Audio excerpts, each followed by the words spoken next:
Ya, Bismillahirrahmanirrahim. Assalamualaikum warahmatullahi wabarakatuh.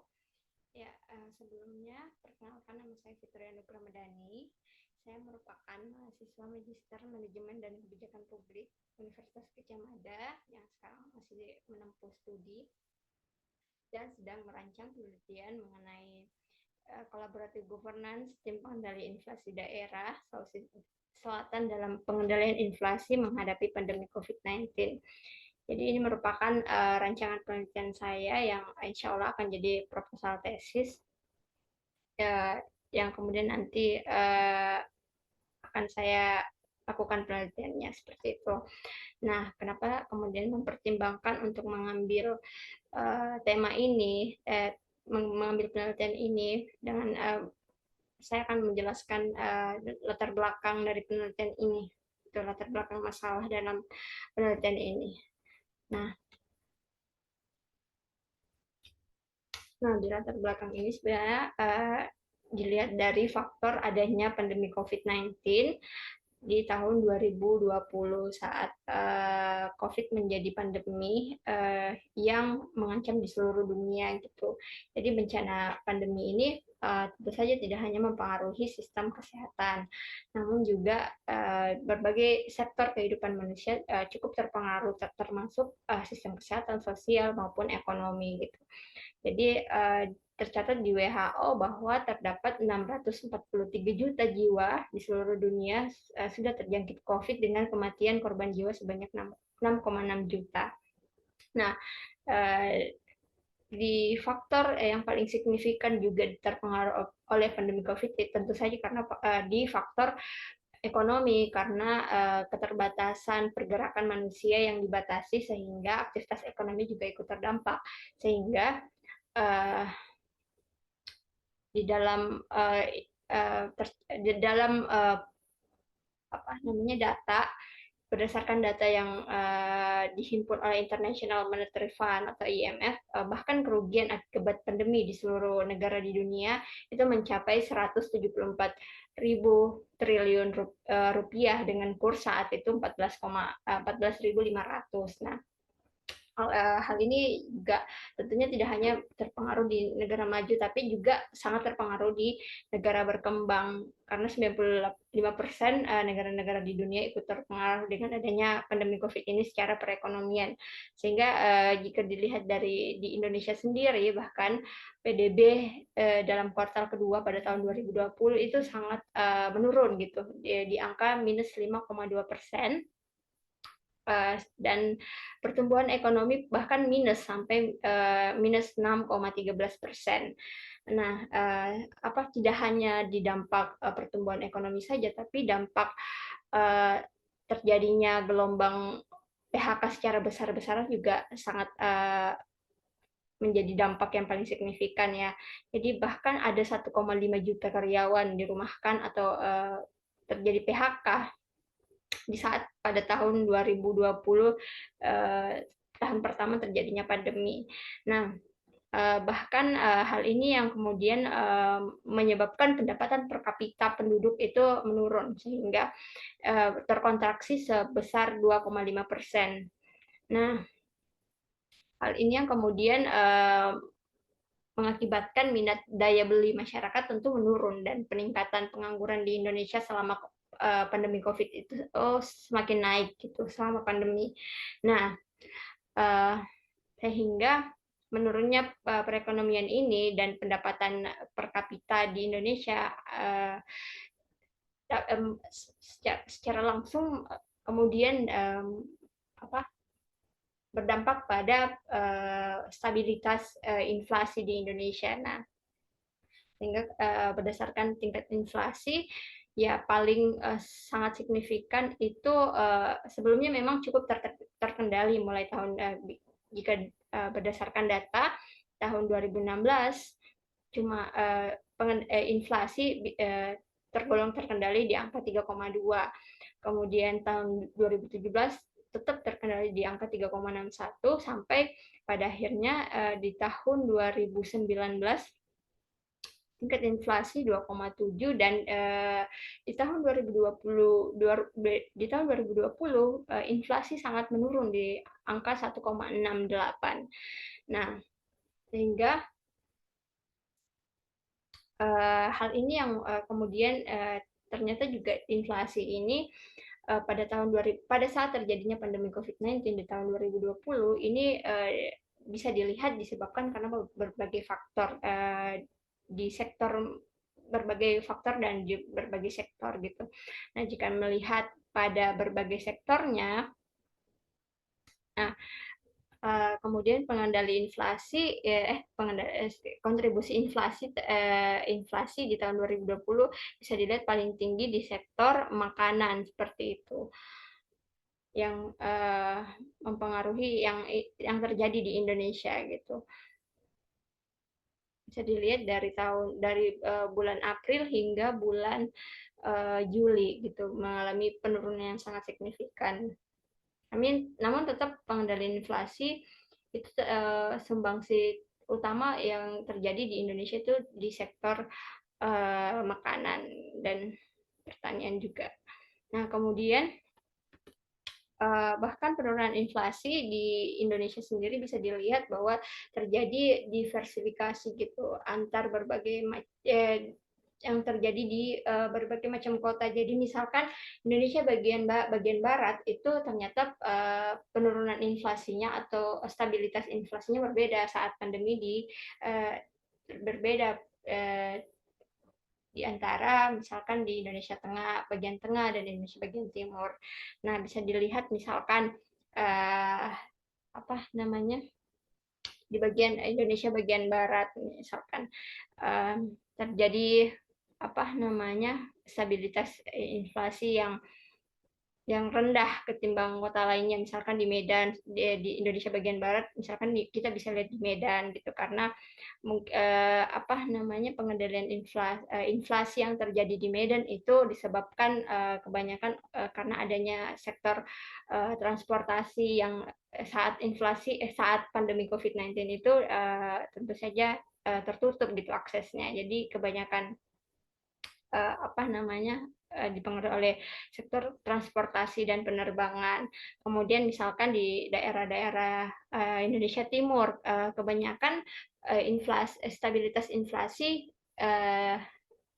tidak tidak stabil, itu disebabkan oleh atau menurun atau malah meningkat, itu disebabkan karena inflasi sangat dipengaruhi oleh distribusi pangan yang yang terjadi karena pandemi COVID tentu saja membatasi transportasi, membatasi akses distribusi gitu sampai ke termasuk distribusi pangan ke Indonesia bagian timur gitu.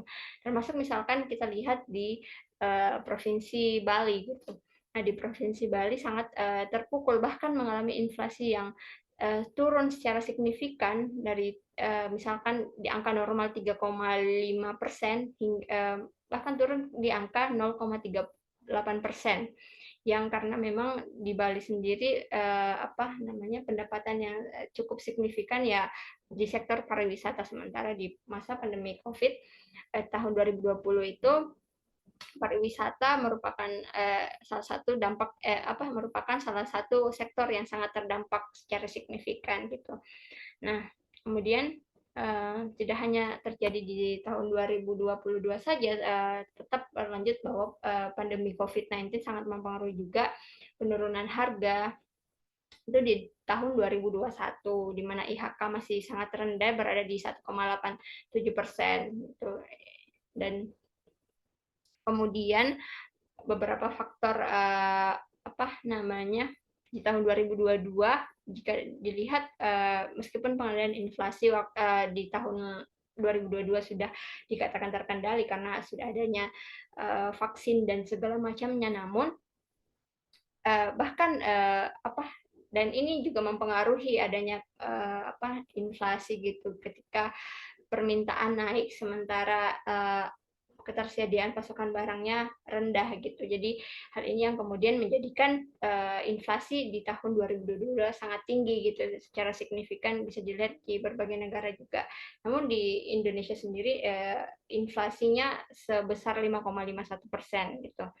Nah, ada beberapa faktor juga sih selain mungkin distribusi permintaan juga tinggi sementara pasokan barang belum terlalu terpenuhi, namun juga beberapa hal yang mungkin juga mempengaruhi cukup signifikan inflasi di tahun 2022, ini adanya kenaikan harga global dan faktor cuaca juga yang mempengaruhi, dan juga terjadi kenaikan harga BBM dan sebagainya macamnya gitu, sehingga ada penyaisan harga gitu yang kemudian menyebabkan inflasi di tahun 2022 cukup signifikan. Nah, sehingga dampak pandemi COVID-19 ini bisa dibilang sangat memukul faktor perekonomian gitu, termasuk pengendalian inflasi. Nah, sehingga inflasi ini salah satu kajian yang sangat di-concern oleh pemerintah untuk bagaimana kemudian mengendalikan, karena jika dilihat dari dampak inflasinya itu akan sangat berdampak pada kesejahteraan masyarakat, terutama mungkin peningkatan perekonomian yang dapat memacu daya beli masyarakat seperti itu. Nah, sehingga inflasi yang rendah seperti yang terjadi di tahun 2020 dan 2021 itu dapat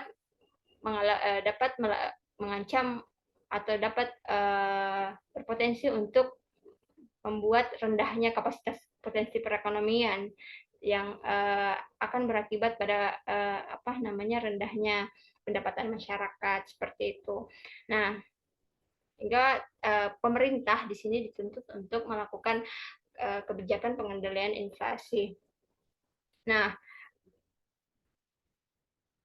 kemudian kebijakan pengendalian inflasi di pemerintah sendiri melalui BI sebagai bank sentral itu melihat adanya memang tren perkembangan ekonomi nasional, sehingga harus menyusun kerangka kebijakan moneter untuk melakukan kerangka target inflasi gitu. Nah, karena kemungkinan kapasitas untuk mempengaruhi tekanan inflasi itu di Bank Indonesia sendiri hanya bisa melakukan di sisi permintaannya saja gitu, seperti pasokan barang dan jasanya. Kemudian sementara di tekanan inflasi yang berasal dari sisi penawaran yang terdiri dari berbagai shock atau kejutan, itu misalkan dipengaruhi oleh kenaikan harga kenaikan harga minyak dunia, atau bahkan adanya pandemi dan bencana, itu seperti di sisi penawaran itu merupakan di luar pengendalian dari Bank Indonesia. Nah, namun juga dalam melihat kondisi Indonesia sendiri kan lebih banyak juga dipengaruhi oleh aftershock gitu. Jadi tekanan inflasinya seperti bencana alam dan berbagai faktor-faktor resiko lainnya, sehingga dituntutlah bahwa perlunya penanganan permasalahan laju inflasi ini dilakukan gitu secara bersama gitu, termasuk juga ketika adanya pandemi COVID-19 yang di luar dari sebagai shock yang sangat mempengaruhi laju inflasi tentunya. Kemudian sebenarnya hal ini sudah disadari oleh Bank Indonesia dan pemerintah sejak lama, sehingga pemerintah kemudian membentuk sebuah tim untuk pengendalian inflasi dengan dinamakan tim pengendalian inflasi yang diinisiasi sejak tahun 2005. Nah, tidak hanya di pusat saja gitu.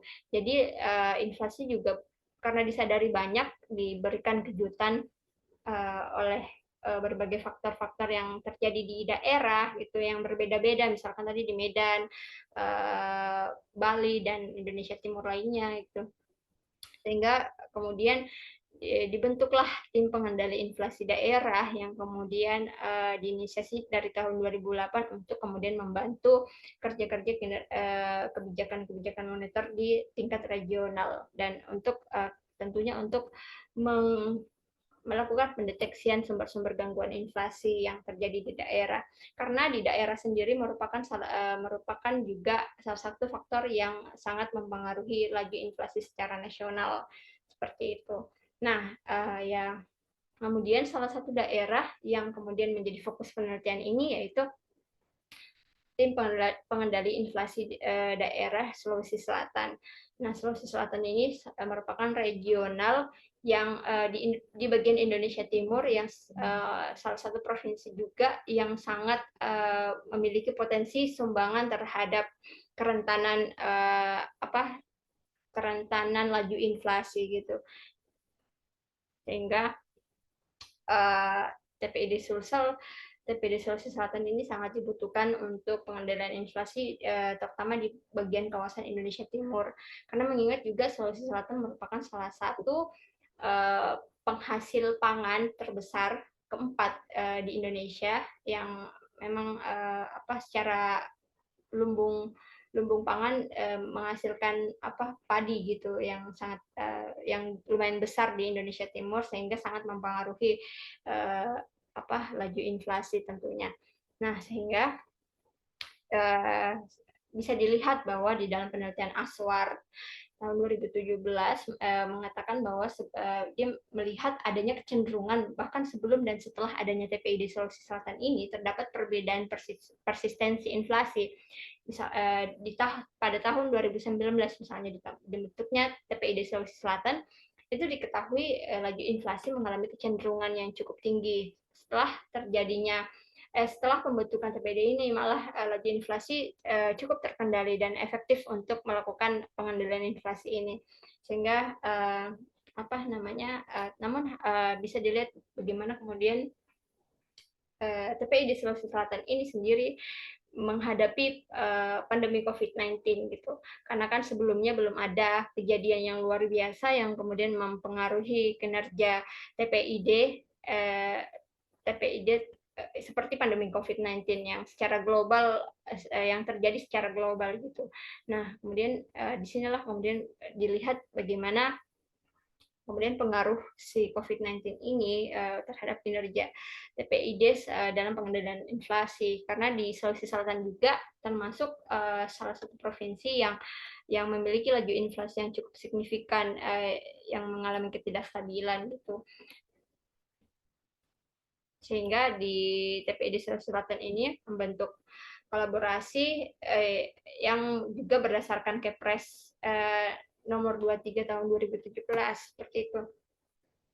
Nah, kenapa kemudian TPID ini dilihat sebagai sebuah bentuk kolaborasi? Karena memang berdasarkan Kepres tadi, Kepres nomor 23 tahun 2017 bahwa pemerintah daerah dalam hal ini pemerintah Provinsi Sulawesi Selatan wajib menyertakan gitu aspek-aspek wajib menyertakan aktor-aktor yang terlibat di dalam pengendalian inflasi tidak hanya di sektor di aktor-aktor pemerintah saja tapi juga aktor-aktor non pemerintah seperti itu. Sehingga di SK Gubernur Pemprov Sulawesi Selatan juga merumuskan TPID ini melibatkan berbagai sektor aktor-aktor non pemerintah dan aktor pemerintah seperti itu. Nah, kemudian konsep kolaborasi ini sendiri dilihat sebagai ya tadi bagaimana para aktor ini bekerja secara kooperatif untuk melakukan sebuah aktivitas dengan cara yang mungkin lebih relasional dan lebih egaliter. Jadi tidak ada yang orang yang sangat mendominasi di dalam konsep kolaborasi ini. Kemudian konsep kolaborasi ini bersifat multi aktor dengan mengarahkan masyarakat dan ekonomi itu mengikuti tujuan yang ditetapkan secara umum, sehingga proses pengarahan ini, aktivitas ini disebut tata kelola gitu. Nah, karena di sini tadi pandemi COVID-19 ini dianggap menjadi salah satu ketidakpastian, uncertainty gitu. Jadi pandemi ini menjadi salah satu tantangan juga bagi pembuatan kebijakan, terutama pengendalian inflasi gitu. Ketidakpastian ini dapat mempengaruhi kualitas dan hasil pengambilan keputusan, termasuk di saat pandemi COVID-19. Tidak tidak keputusan yang dibuat dalam pengendalian inflasi tentu sulit gitu. Nah, sehingga ketidakpastian ini kadang cenderung membuat orang tidak rasional gitu, sehingga diperlukan konsep kolaborasi di mana aktor-aktor sangat bisa saling berdialog, bisa saling sharing gitu tentang ketidakpastian, dan bahkan bisa menjadi kecenderungan untuk mendorong mengapa kemudian mereka bisa dapat memilih untuk berkolaborasi seperti itu. Sehingga di dalam penelitian ini saya merumuskan berbagai permasalahan bahwa ya pandemi COVID-19 ini merupakan salah satu kondisi ketidakpastian itu di dalam pengendalian inflasi gitu. Sehingga TPID ini melakukan upaya pengendalian inflasi dalam menghadapi COVID-19 gitu. Nah, ini juga merupakan tantangan gitu yang tadi disebutkan bahwa ini merupakan ketidakpastian yang dihadapi, sehingga mungkin after kejutan-kejutan inflasi yang tidak didapatkan sebelumnya itu terjadi di saat pandemi COVID-19 gitu. Jadi hal ini yang kemudian harus bagaimana pemerintah harus responsif terhadap situasi pandemi COVID ini sebagai situasi yang tidak pasti seperti itu, sehingga pelibatan aktor-aktor non pemerintah ini yang tergabung dalam TPID itu sebagai bentuk kolaborasi yang kemudian bagaimana mereka dilihat sebagai relasi-relasi mereka membangun kolaborasi di saat terjadinya pandemi COVID-19 ini. Sehingga pertanyaan penelitian saya yaitu yang pertama, bagaimana pendorong kolaborasi pada TPID Sulawesi Selatan dalam merespon situasi pandemi COVID-19. Yang kedua, kemudian bagaimana desain kelembagaan dalam collaborative governance pada tim TPI di Sulawesi Selatan dalam merespon situasi COVID-19. Dan yang ketiga, kemudian bagaimana proses kolaborasi pada TPI di Sulawesi Selatan dengan adanya pengaruh COVID-19 ini. Seperti itu. Nah, kemudian tujuan penelitian ini tentu saja akan melihat bagaimana akan mengungkap bagaimana konsep kolaboratif governance itu sendiri yang dilakukan TPID Sulawesi Selatan, di mana konsep kolaboratif governance kan ini memang kolaborasi itu diinisiasi oleh pemerintah dengan pelibatan aktor dan aktor pemerintah seperti itu di dalam pengendalian, terutama merujukannya di situasi pandemi COVID-19 gitu, dengan mengungkap elemen-elemen seperti adanya bagaimana kemudian pendorongnya, bagaimana kemudian desain kelembagaannya, dan bagaimana proses kolaborasinya untuk melihat konsep kolaboratif governance-nya secara keseluruhan gitu. Nah, manfaat penelitian ini berpotensi untuk menjadi model menggambarkan model kolaboratif itu seperti apa di dalam tata kelola pemerintahan, yang kemudian dapat menjadi evaluasi para aktor TPID untuk menjalin kolaborasi secara efektif gitu dalam merespon ketidakpastian seperti COVID-19. Dan secara akademisnya ya penelitian ini merupakan kajian ilmiah yang dapat menjadi referensi bagaimana upaya-upaya kolaborasi dalam pengendalian situasi ketidakpastian COVID-19. Nah, adapun di bab 2 di sini saya melihat mengkaji bagaimana kemudian kebijakan pengendalian inflasi daerah gitu.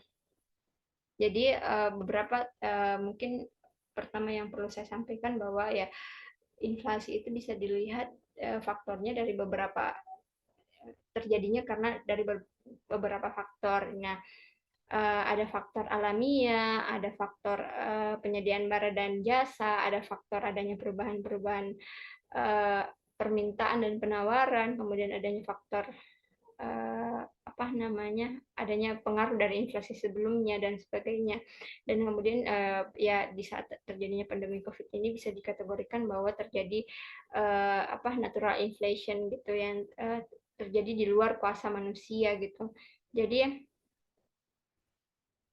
nah, adapun faktor penyebab inflasi ini sendiri secara umum bisa dilihat karena adanya peningkatan kegiatan perekonomian yang menyebabkan adanya sisi peningkatan permintaan, kemudian penawaran yang terkendala apa namanya dibagi dengan penawaran ekonomi yang terkendala, melemahnya nilai tukar rupiah, kebijakan adanya kenaikan BBM dan apa dan kenaikan upah juga terdapat kecenderungan masyarakat yang sangat tinggi terhadap konsumsi sehingga dapat memicu adanya kenaikan harga. Nah,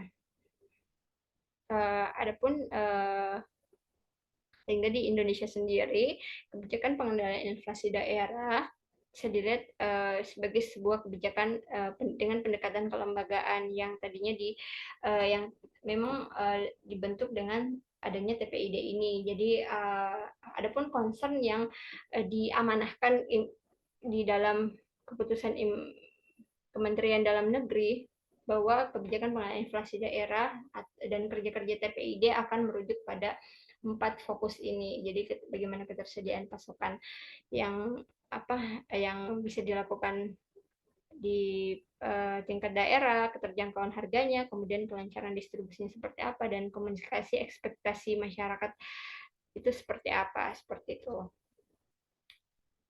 Nah, kemudian di konsep kolaboratif governance ini sendiri melihat ya kolaboratif ini ya bagaimana kemudian keterlibatan publik melalui lembaga publik dan stakeholder non birokrasi untuk melakukan pembuatan kebijakan yang orientasinya memang konsensus dan deliberatif untuk kemudian mengimplementasikan mengatur baik itu program maupun aset publik seperti itu. Nah, kemudian pada collaborative governance sendiri, proses dan struktur dalam pembuatan kebijakan dan manajemen publik terlibat secara konstruktif dalam batas-batas lembaga publik seperti pemerintahan, swasta, dan masyarakat untuk membuat program penyelesaian masalah publik yang tidak bisa dilakukan tanpa pelibatan pihak swasta dan masyarakat. Gitu. Sehingga di dalam penelitian ini lebih banyak konsep-konsep yang akan digunakan itu konsep dari Ansel and Gaze yang melihat nanti bagaimana proses-proses kolaboratif ini dilakukan gitu. Jadi mungkin di dalam penelitian ini pertama mungkin di collaborative governance-nya sendiri di situasi awalnya lebih mengacu pada teori konsep-konsep yang di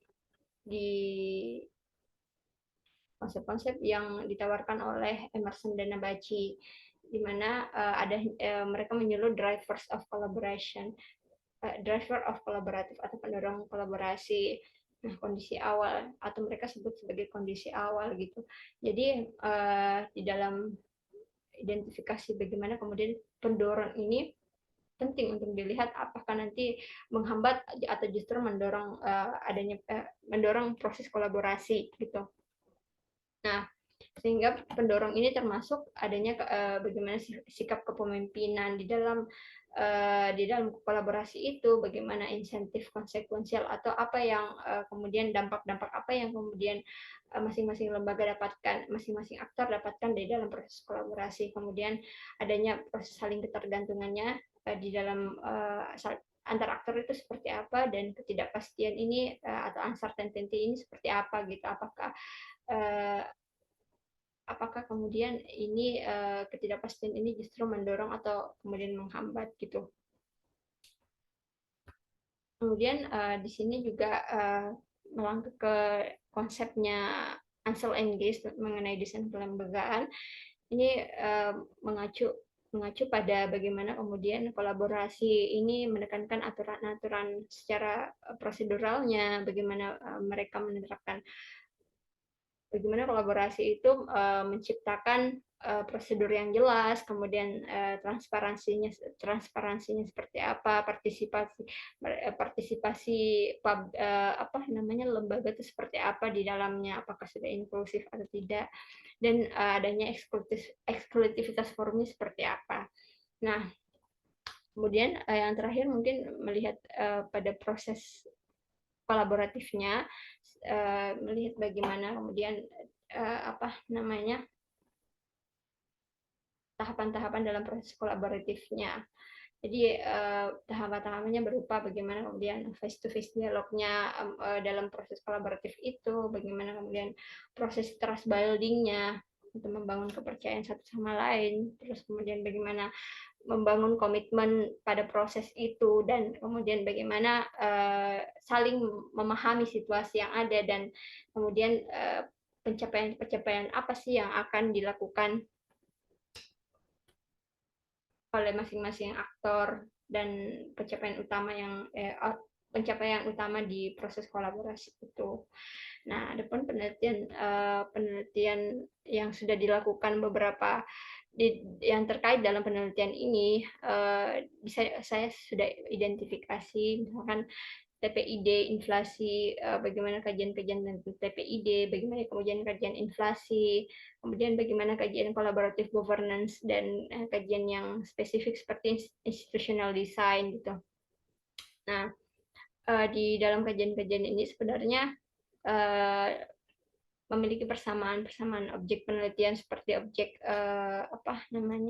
penelitian TPID-nya, inflasi, atau collaborative governance-nya. Namun di penelitian-penelitian itu belum ada penelitian yang secara spesifik membahas tentang tim pengendalian inflasi daerah di dalam kerangka konseptual collaborative governance gitu.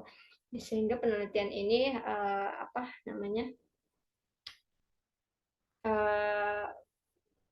penelitian ini berinisiasi untuk melakukan penelitian yang diperbarui dengan bagaimana kemudian konsep collaborative governance ini di dalam kerangka kerja tim pengendalian inflasi daerah dalam pengendalian inflasi gitu.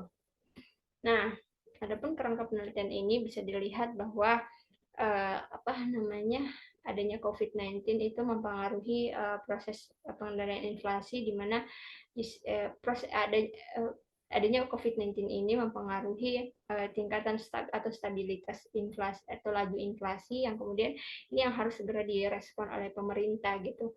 Nah, respon pemerintah apa? Kemudian melihat responnya, apakah dia kemudian membentuk satgas juga atau enggak ya. Respon pemerintah sejauh ini ya cukup mapan dengan adanya optimalisasi organisasi yang ada, sehingga sendiri dari kacamata kolaboratif governance-nya, kemudian TPID ini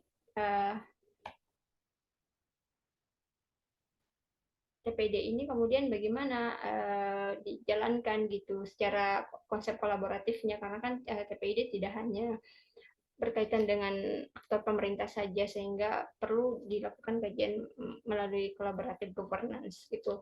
Jadi di sini 3 aspek kolaboratif governance ini akan dilakukan kajian, bagaimana kemudian pendorong kolaborasinya, desain kelembagaannya, kemudian proses kolaboratifnya yang masing-masing punya indikator tersendiri nanti untuk dinilai gitu, bagaimana mereka kemudian sampai ke kesimpulan bahwa mereka di dalam identifikasi ini, di dalam elemen-elemen ini bisa dilihat bahwa apakah mereka kemudian berhasil melakukan pengendalian inflasi di dalam kerangka kolaboratif gitu. Nah, kemudian sampai di bab 3. Di bab 3 ini rencananya saya akan melakukan penelitian ini secara dengan jenis penelitian kualitatif tentunya, yang mengeksplor gitu lebih lanjut data-data yang yang secara mendalam akan saya lakukan, yang kemudian di pendekatan penelitiannya akan melakukan studi kasus tentunya, yang fokus pada eksplorasi fenomena-fenomena yang terjadi seperti itu. Hingga adapun lokasi dan waktu penelitian ini, lokasi penelitian ini akan saya lakukan di Kota Makassar, Sulawesi Selatan. Jadi kenapa pertimbangan di Sulawesi Selatan? sudah seperti yang mungkin saya sudah jelaskan tadi di latar belakang, namun mungkin saya perlu argumentasi lagi kenapa kemudian di Sulawesi Selatan. Nah, Sulawesi Selatan ini merupakan salah satu uh, provinsi yang apa merupakan salah satu provinsi yang cukup punya pengaruh terhadap laju inflasi yang kemudian juga sebagai apa penghasil lumbung pangan terbesar di tahun 2000 menurut data di tahun 2022 menurut data di tahun 2021 menjadi lumbung pangan nasional keempat terbesar di Indonesia yang juga berarti dan tiga di antara teratasnya itu merupakan provinsi yang ada di Pulau Jawa, sementara Sulawesi Selatan ini merupakan salah satu penghasil lumbung pangan terbesar di Indonesia bagian timur gitu. Nah, sehingga menariknya tadi di dalam data Kementerian Perekonomian RI bahwa salah satu penyumbang inflasi terbesar nasional yaitu ya di sektor pangan gitu. Jadi yang menyumbang bahkan jika ada kenaikan beras sebesar 10% itu akan menaikkan angka kemiskinan yang cukup sangat signifikan, sehingga Sulawesi Selatan ini menarik untuk saya kaji lebih lanjut posisi strategisnya, terutama TPID-nya gitu. Jadi wilayah kerja TPID sendiri berada di Kota Makassar sebagai ibu kota provinsi Sulawesi Selatan. Adapun waktu penelitian yang akan saya lakukan bisa dibilang saat ini saya menarget tentu saja seminar proposal, kemudian penelitian lapangan akan saya lakukan selama 3 bulan, kemudian pengelolaan data penelitian juga sebanyak 3 bulan, yang kemudian hasil ekspektasinya pemaparan hasil bisa saya lakukan di 6 bulan ke depan seperti itu. Nah, teknik pengumpulan data, saya melakukan triangulasi data, bagaimana kemudian melakukan observasi, wawancara mendalam, dan pencarian literatur pendukung. Pun observasi ini saya lakukan dengan melakukan observasi di rapat koordinasi tim pengendalian inflasi daerah yang dilakukan secara intensif, dan rencananya saya akan mengamati proses-proses rapat itu untuk melihat bagaimana kemudian mereka membangun yang tadi komitmen, bagaimana proses dialognya, kemudian bagaimana trust building-nya, segala macam seperti itu yang dilakukan di observasi ini. Kemudian wawancara mendalam dilakukan dengan dilakukan dengan berbagai informan atau narasumber yang sudah saya targetkan seperti Pemprov Sulsel, kemudian Bulog, Kadin, dan berbagai macam paguyuban SRC sebagai lembaga aktor non swasta juga, untuk mendapatkan data-data yang cukup signifikan untuk mendukung penelitian saya gitu. Nah, pencarian literatur pendukung mungkin saya akan lakukan dengan melakukan pelacakan dokumen-dokumen yang ada di Bank Indonesia maupun di Pemprov Sulsel. Dan selain itu juga dokumen-dokumen itu berupa mungkin catatan notulensi rapat, publikasi, dan mungkin bentuk-bentuk dokumen lainnya yang mendukung seperti itu mengenai TPID Sulawesi Selatan. Nah, juga melakukan penelusuran rilis-rilis media gitu, terutama media-media lokal yang ada di Sulawesi Selatan.